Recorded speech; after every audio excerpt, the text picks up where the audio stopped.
मौजू मैं आपके सामने पेश करना चाहता हूँ। आज का जो अनवान मैं आप सबों के सामने पेश करना चाहता हूँ वो है रखना में खड़े होना। Hallelujah, hallelujah. रखना में खड़े होना आज का हमारा ये मौजू है और इसी मौजू पर आज हम अपनी रुशद व हिदायत के लिए, हिदायत और रहनुमाई के लिए खुदा के कलाम की कसौटी पर नापेंगे, जांचेंगे, परखेंगे कि खुदा का कलाम हमें क्या सिखाता है। हालेलुया। रखना कहते हैं छेद को, रखना कहते हैं सुराख को, फसील कहते हैं दीवार को। इसके नबी के सहीफा में से आयते करीमा जो आपके सामने पढ़ी गई है, बाइबल मुकद्दस में दर्ज है, खुदा ने कहा मैंने उनके दरमियान तलाश की कि कोई ऐसा शख्स मिले जो फसील बनाए और उस सरजमीन के लिए उसके रखना में मेरे सामने खड़ा हो, ताकि मैं उससे वीरान ना करूं। लेकिन मुझे कोई ना मिला, मुझे कोई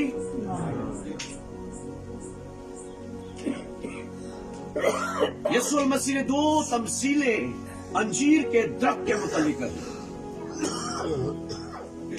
एक का तस्करा मत्ती की इंजील में है, एक का तस्करा लूका की इंजील में है। बाइबल मुकद्दस में दर्ज है, यीशु मसीह को भूख लगी और वो अपने शागिर्दों के हमरा जा रहे थे कि उन्हें एक अंजीर का दरख्त नजर आता है। बाइबल मुकद्दस में दर्ज है कि यीशु मसीह उस अंजीर के दरख्त के पास जाते कि शायद उसमें कुछ फल हो और मैं उस फल को खाकर अपनी भूख मिटा सकूं।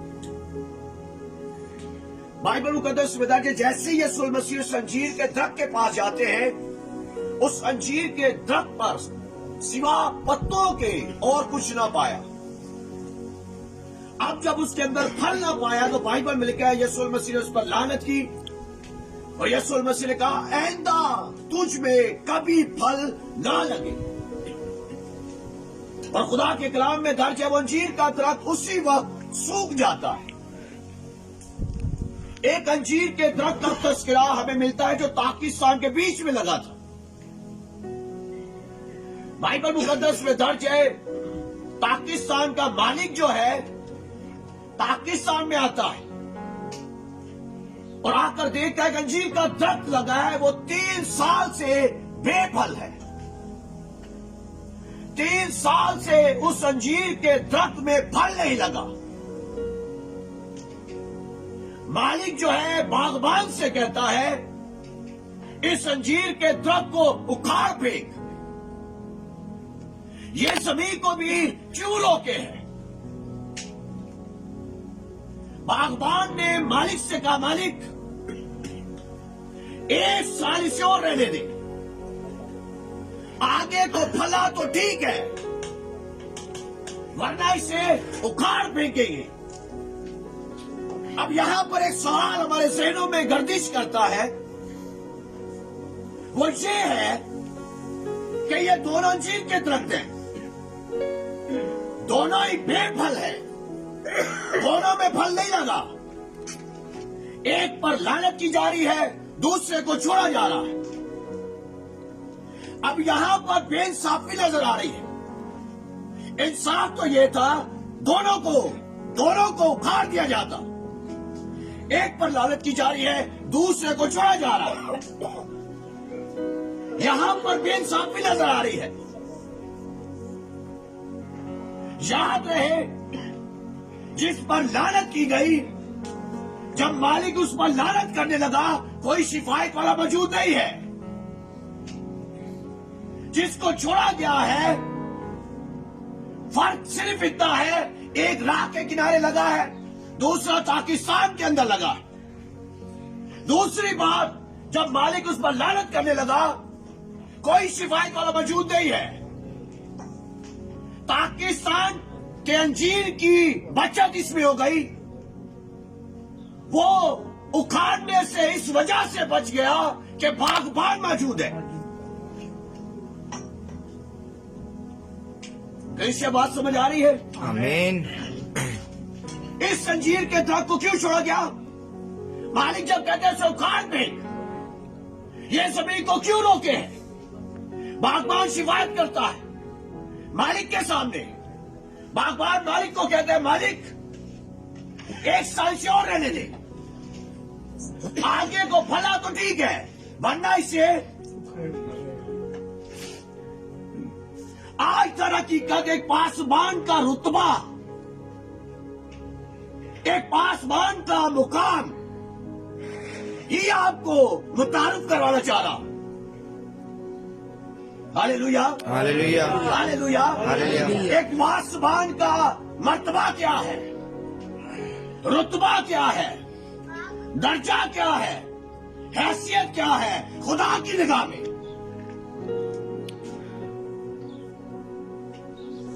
मैंने उनके दरमियान तलाश की कि कोई ऐसा शख्स मिले जो फसील बनाए और उस सरजमीन के लिए उसके रखना में मेरे सामने खड़ा हो, लेकिन मुझे कोई,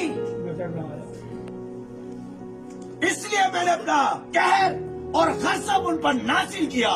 खुदावन खुदा फरमाता है जहां कोई शिफायत वाला मौजूद नहीं है, वहां पर खुदा अपना कहर और गज़ब नाज़िल करता है। जहां पर कोई शिफायत वाला मौजूद हो जाए, रखना में अगर कोई खड़ा हो जाए तो कोई गुजर नहीं सकता। रखना का मतलब है छेद, रखना का मतलब है सुराख।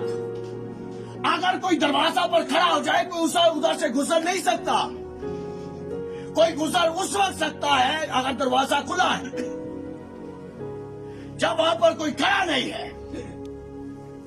Hallelujah, hallelujah, hallelujah, hallelujah, hallelujah, hallelujah, hallelujah. Amos की किताब में दर्ज है, खुदा ने कहा, आमोस नबी ने फरमाया खुदावन खुदा उस वक्त तक कुछ नहीं करता जब तक अपना भेद अपने खिदमत गुजार नबियों पर पहले आश्कारा नहीं करता।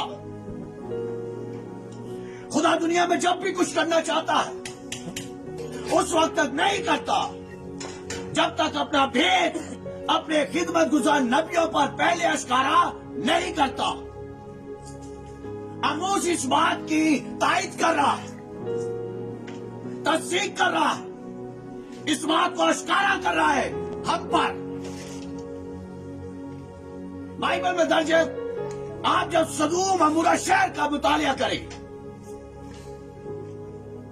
बाइबल में कहा सदूम अमूरा शहर का गुनाह का शोर खुदा के हुजूर पहुंचा। खुदा ने कहा मैं इस शहर को बर्बाद कर दूंगा। खुदा ने कहा मैं इस शहर का नामो निशान इस रोई जमीन पर से,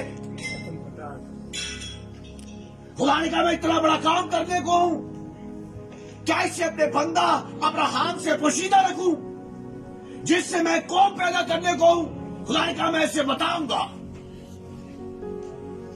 खुदा अब्राहम से कहते अब्राहम मैं सदूम अमूरा शहर को बर्बाद करने को, इसका नामो निशान इस दुनिया से मिटा डालने को। अब्राहम को याद आ जाता है लूत सदूम अमूरा शहर के अंदर है। अगर सदूम अमूरा शहर बर्बाद होगा, तबाह होगा, मेरा भतीजा लूत भी बर्बाद हो जाएगा, उसकी बीवी बर्बाद हो जाएगी, उसके बच्चे बर्बाद हो जाएंगे। अब अब्राहम लूत के लिए रखना में खड़ा होता है खुदा के हुजूर में। अब्राहम लूत के चौगिर्द फसील बनाता है, लूत के लिए रखना में खड़ा होता है खुदा के हुजूर में। अब्राहम खुदा के हुजूर में कहता है खुदा अगर सदूम अमूरा शहर के अंदर 50 रास्तबाज हो तो क्या तू उन 50 रास्तबाजों को उन नारास्तों के साथ हलाक कर देगा? क्या एक ईमानदार का रुतबा एक गुनहगार के बराबर हो जाएगा? खुदा ऐसा करना इंसाफ नहीं है। क्या एक गुनहगार का रुतबा ईमानदार के बराबर होगा? अगर तू सदूम अमोरा शहर को बर्बाद करेगा, तो अगर उस शहर में 50 रास्तबाज हो, तो क्या वो साथ में बर्बाद ना होंगे? अब्राहम को खुदा कहता है, अगर मुझे सदूम अमोरा शहर के अंदर 50 रास्तबाज मिले, तो मैं उन 50 की खातिर पूरे शहर को छोड़ दूंगा।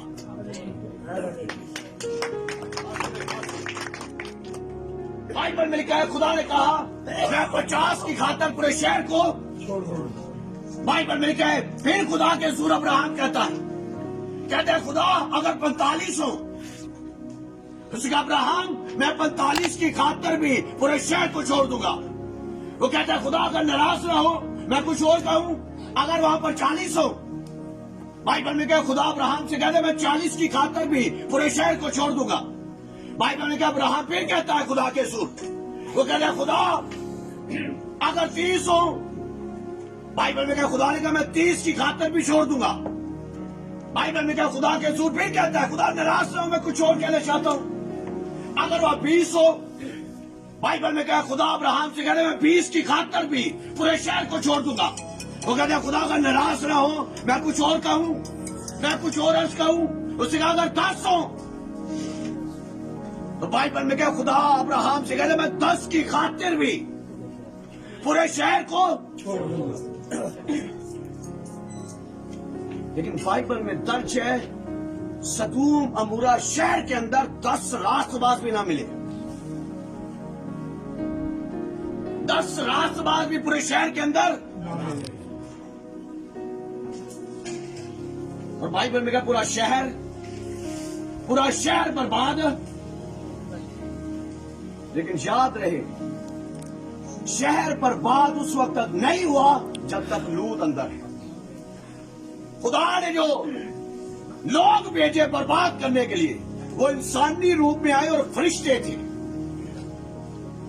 उन्होंने लूत से कहा, लूत जल्दी से इस शहर से बाहर जा, अपनी बीवी को ले, अपने बच्चों को ले और यहां से बाहर। लेकिन उन्होंने देर लगाई, उन्होंने उनका हाथ पकड़ा और लूत को बाहर निकाला। उन्होंने क्या कहा जो बर्बाद करने के लिए आए थे? उन्होंने क्या कहा? लूत से क्या कहा? उन्होंने लूत जब तक तू शहर में मौजूद है, हम बर्बाद नहीं कर सकते। हम इस शहर को बर्बाद इसके यहाँ से चला जा, शहर बर्बाद होगा। लूत के लिए अब्राहम रखना में खड़ा ना होता, तो लूत अपनी फैमिली समेत, घराने समेत सदोम अमोरा शहर में बर्बाद हो जाता। मैंने उनके दरमियान तलाश की, कोई ऐसा शख्स मिले जो फसीह बनाए और उस सरजमीन के लिए उसके रखना में मेरे सामने खड़ा हो, ताकि मैं उससे लाभ ना करूं। लेकिन मुझे कोई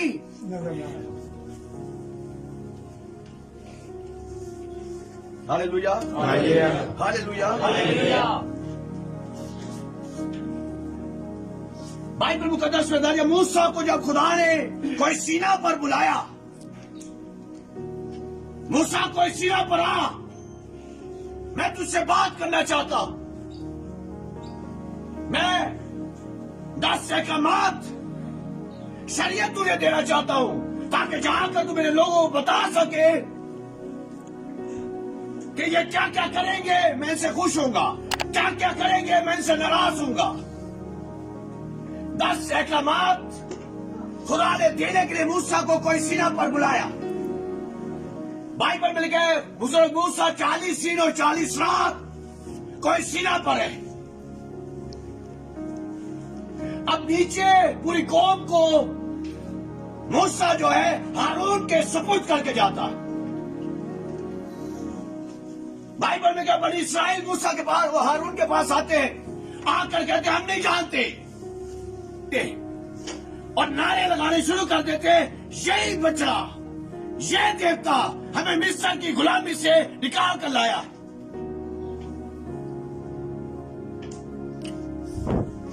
खुदा बुजुर्ग मूसा से कहते नीचे जा और अपनी कौम का हाल दे। वो बुत परस्ती करना शुरू कर गए। मैं इनका नामो निशान इस जमीन से मिटा दूंगा। ये गर्दन कश कौम है,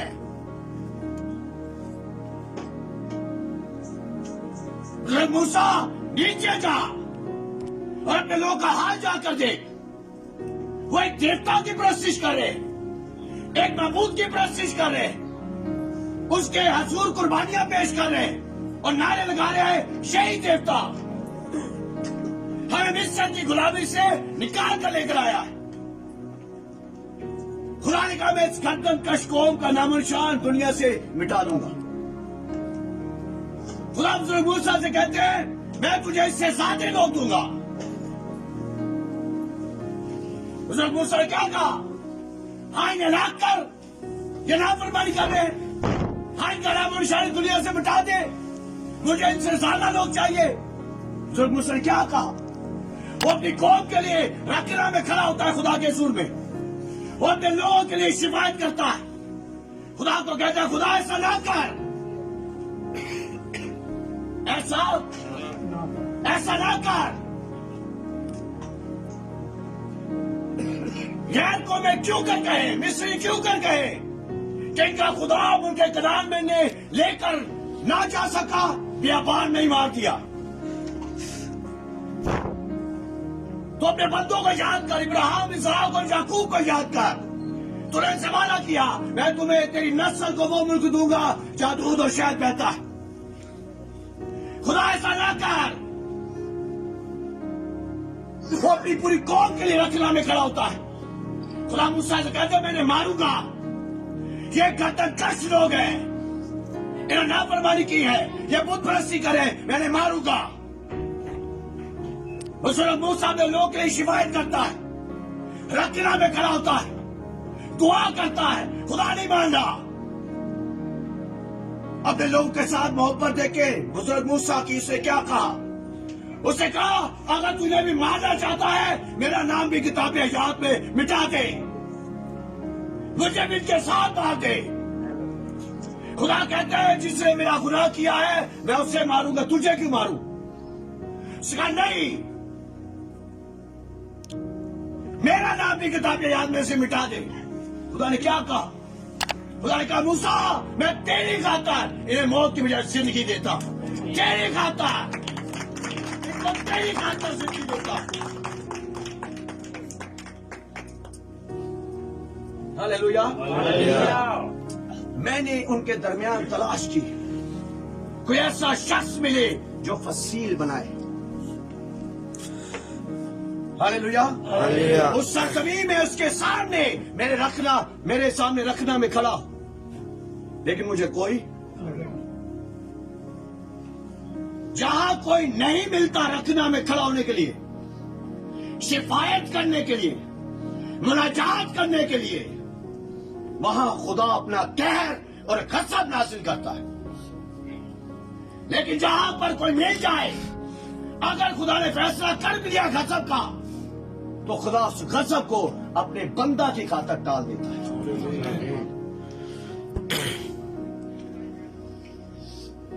बाइबल में क्या खुदा उस वक्त तक कुछ नहीं करता जब तक अपना भेद अपने खिदमत गुजार नबियों पर पहले आश्कारा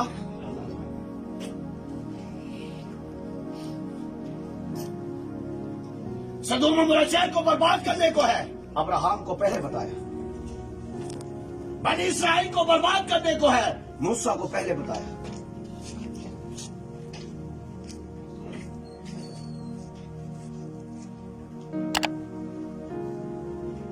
हालेलुया, हालेलुया, हालेलुया। एक पास्टर का रुतबा जो खुदा की निगाह में है, उससे मुतारिफ आज आपको करवा रहा हूं। एक पासवान का हमारी जिंदगी में होना कितना अहमियत रखता है वो आपको बताया।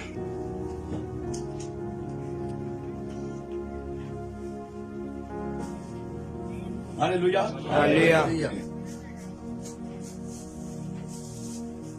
जो किसी भी पासवान के साथ जिसका कोई रिश्ता नहीं है, जिसकी जिंदगी में नहीं है, वो संजीर के दरख्त की तरह है जो राह के किनारे है।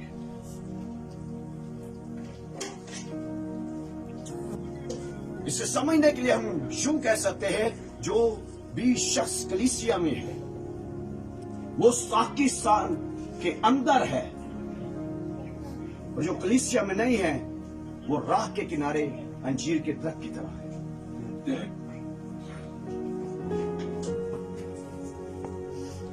आप फलदार हैं, बेफल हैं, ये भी बहुत अहमियत रखता है। लेकिन आप उखाड़ने से बच सकते हैं अगर आप कलीसिया में हैं। आप लानत से बच सकते हैं अगर आप कलीसिया में हैं, क्योंकि जब आप पर लानत का फैसला कर लिया जाएगा तो कोई शिफायत करने वाला मौजूद है, जो आपके लिए शिफायत करेगा, जो आपके लिए रखना में खड़ा हो। आप जितनी भी दुआ करते हो, आप जितने भी रोजे रखते हो, कुरान को जितना भी जानते हो, आपकी जिंदगी में एक पासबान का होना अशद जरूरी है। आपका कलीसिया में होना अशद जरूरी है।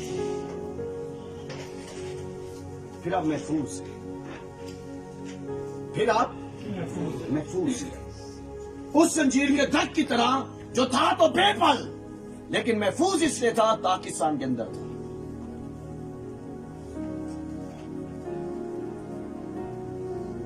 वो लानत से इसलिए बच गया पाकिस्तान के, जिस पर लानत की गई